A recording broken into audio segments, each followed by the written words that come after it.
fellow Cuckoo enthusiasts. How are you doing tonight? Hope you're doing well. It's me, Sarah Rose, and Lars is up behind the camera. Sorry you can't see him. But the recipe I'm going to show you tonight comes from his mother, Janet Dorschik. I'm really hoping I pronounced that right. So, couple things. Unfortunately, the trade show I was going to do this weekend got canceled due to snow. Who would believe it? It's only September. Well, this is Canada, Central Alberta, so not too much of a surprise there. Sorry. Wish it was some days, some years. Oh well. My next door neighbor's kid had a great time making snowmen, and my nephew had a great time throwing snowballs at me. I might have stuffed a couple down the back of his coat in retaliation. Might have. Not going to hold me to it, though. Can't prove it. So, without further ado,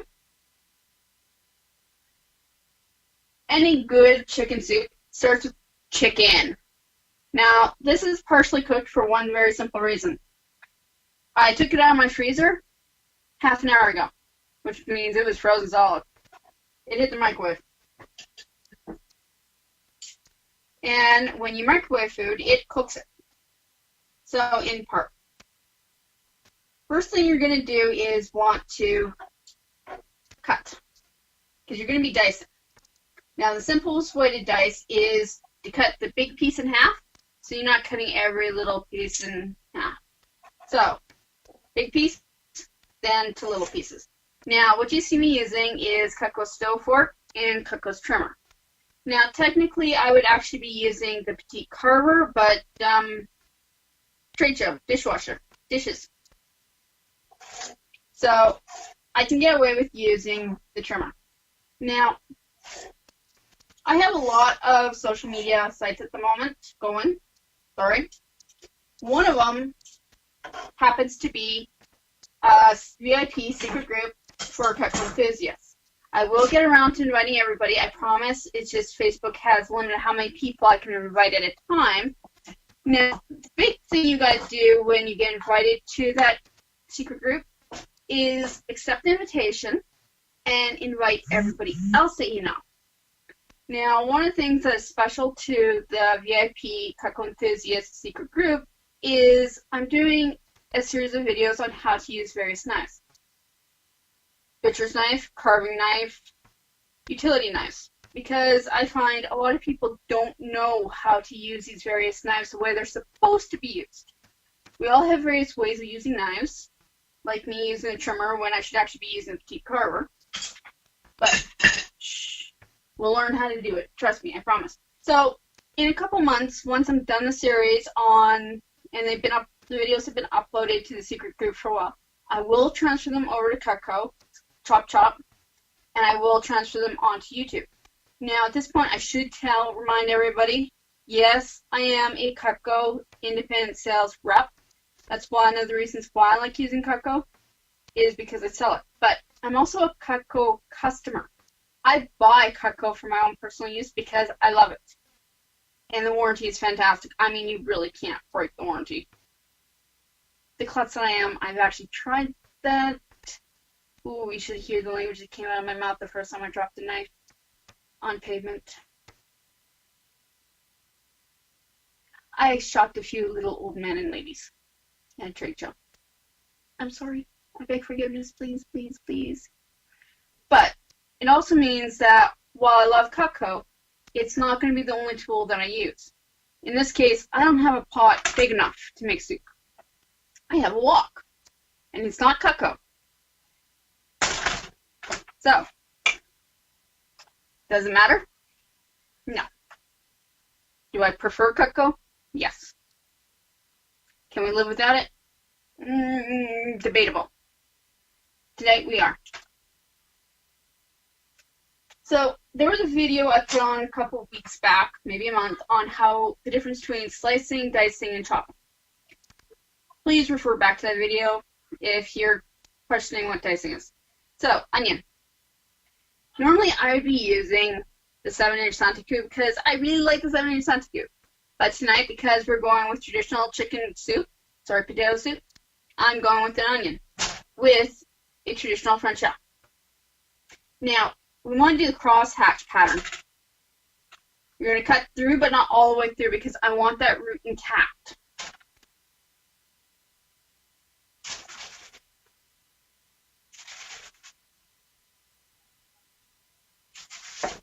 And remember, your fingers are gripped like this. It's claw. Keep your fingers out away from your blades. Nobody wants to be cut by a knife. This also gives you a guide, a cutting guide that you can use on how thick you want your slices.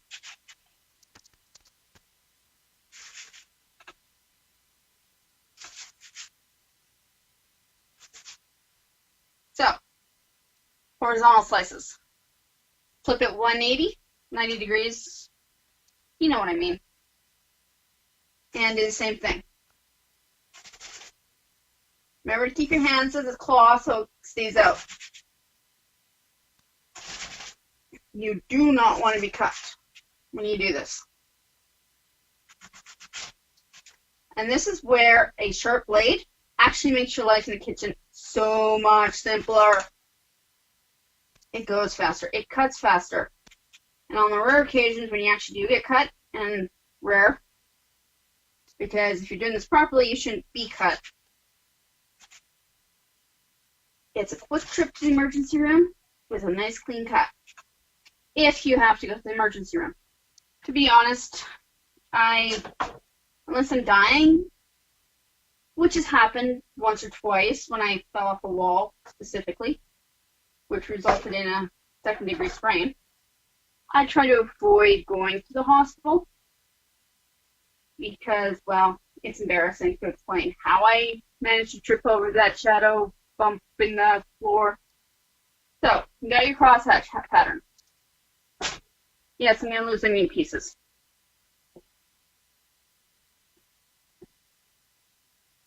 Now, this is the fun part. Do you see?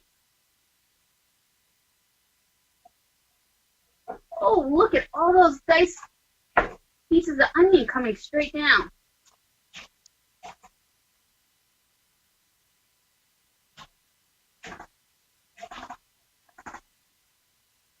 There you go. Nice and simple. With no fuss. So as always, I will post the recipe at the end after Facebook does their thing and archives my video for me before I transfer it over to YouTube. Now, I have Christmas presents coming to you guys. All of my Cutco enthusiasts, you're going to have to comment in the comments below. Let me know which style of magnet do you want for your fridge. Pacifica or Carrier, because I will mail these to you, whichever one you want to have on your fridge.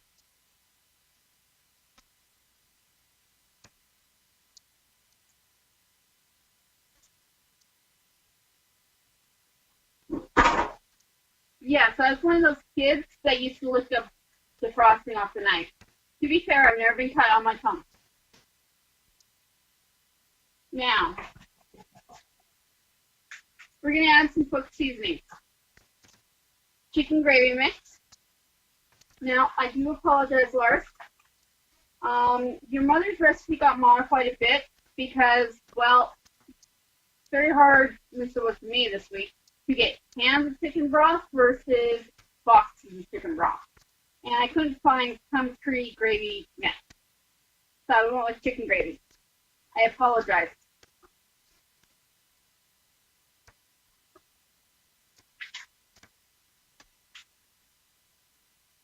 But I did find the seasoning.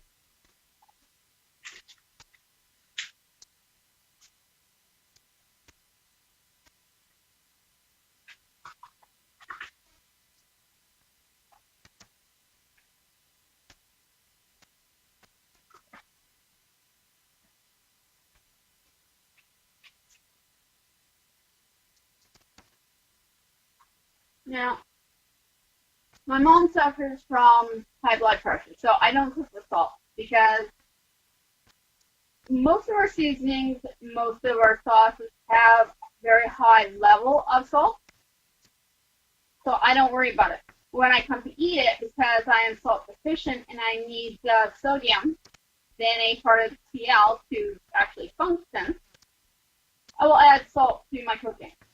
So pepper goes in liberally.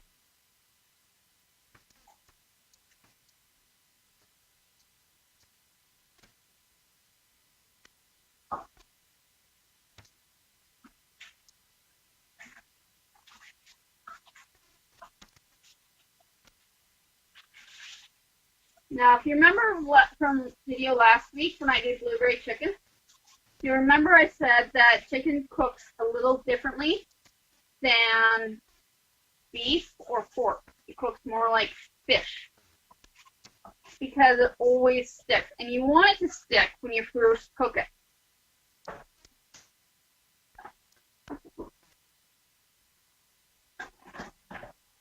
That's so you can sear. Now, I have a very, very cautionary tale when it comes to cooking. My meat gets cooked very well because I don't like food poisoning. And after the 6th time one year I had food poisoning, yeah. I don't eat raw vegetables. And it's not the exotics that we import into the country that usually is carrying food poisoning, I might add. It's your lettuce.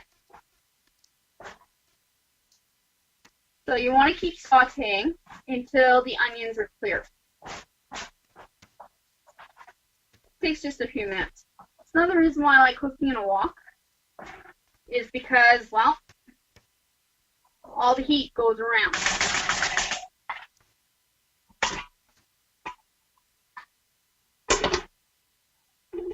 And I can cover it. Now, if I was using cans, and yes, we can find cans of chicken broth here, it just wasn't available this week. It will be available next week, of course. I'd be using can opener. And the one thing I really, really like about Cutco's can opener is the magnet.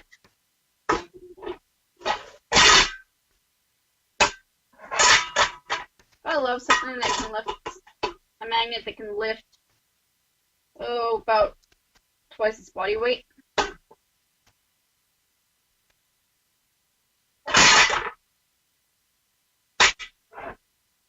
Sorry, Lars, you're going to get busy for a minute. See?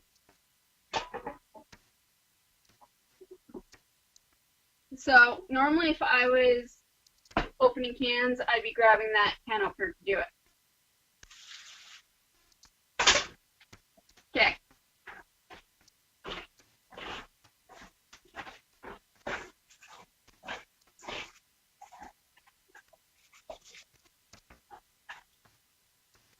Onions are clear.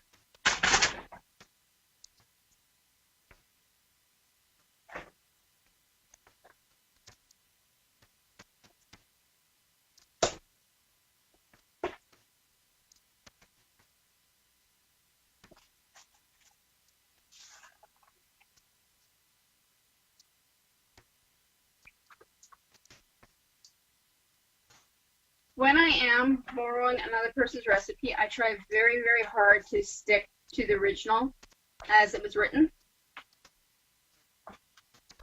I try to avoid substitutions and things like that.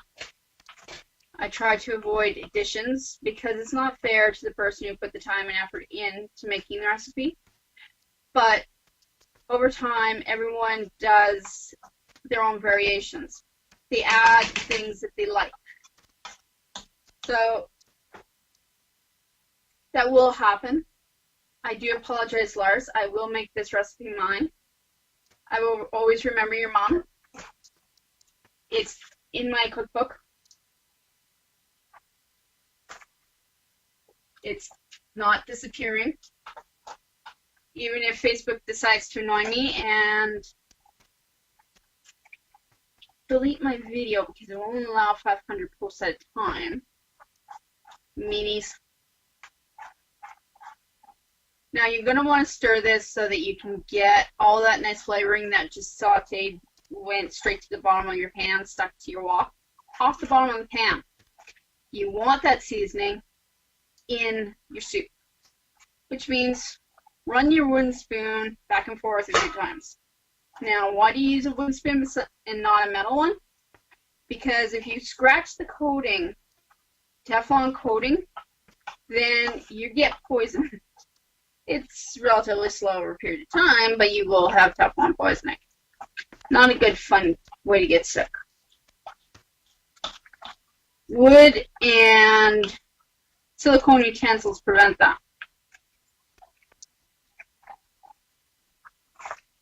Okay. Nice and bubbling away. We're going to put the rest of the soup stock in.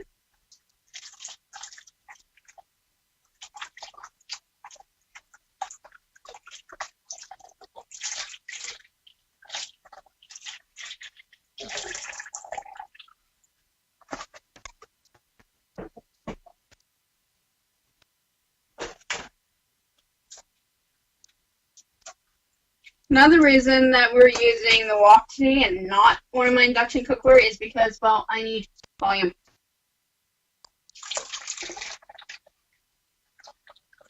I love Cutco. As a customer, I adore it. But some of the pieces I gotta save up for, they're kind of on the expensive side. And a wok from Cutco being one of them. Yes, it's forever warranted, and I'll pass it down to my nephew and whatever. Yes. If I scratch it, I can send it back to Cutco and they'll replace it for free. Yes. There's all that. It's just, I have to take care of a few other bills first. Upgrading my mother's kitchen being one of them. Lars says I need better lighting for the videos. So we're going to let this come to a boil. And while it's boiling, we're going to add the potatoes. Excuse me. I'm going to sneeze again here in a minute. Now, Cutco does sell shears, and they're one of our favorite and most famous products, but mine are all literally in the dishwasher. After every show, whether or not I actually present, I still have to put all the dishes in the dishwasher. It's food safe requirements. It's what health and safety actually require from me. Now, these hash browns are pre-diced for me. Did I mention I like quick tips like that? Thank you, Lars. So I'm going to cook, let that simmer.